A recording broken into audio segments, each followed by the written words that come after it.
Oh, I have a big homework due and also a test tomorrow. So much to do, but I can't even focus. Oh no, my deadline to finish this report in 3 days. I even don't know where to start. Why can't I sleep? Have I said the right thing? Or I just offended anyone?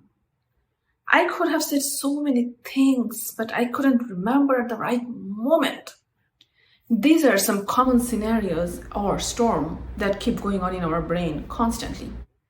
Our brain is constantly wandering around that makes us distracted from the moment and cause stress, anxiety, or lack of focus.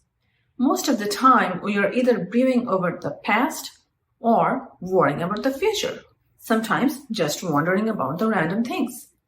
The idea of the mindfulness practice is to cultivate a greater awareness of the present moment, being fully present and engaged in the current moment, not to the past or to the future, being right in the moment without judgment.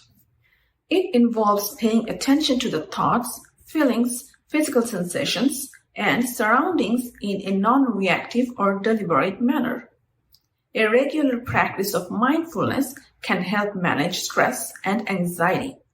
When you learn to manage stress better, you sleep well. Because you stay aware of the present moment and engage in the moment fully without bringing the baggage of the past and the future, it helps with non-judgmental and non-reactive interaction in social interaction. That way, improve the relationships as well. You can stay more focused at the work or study. Eventually, that helps with lower risk of stress-related disease and improve overall mental and physical health.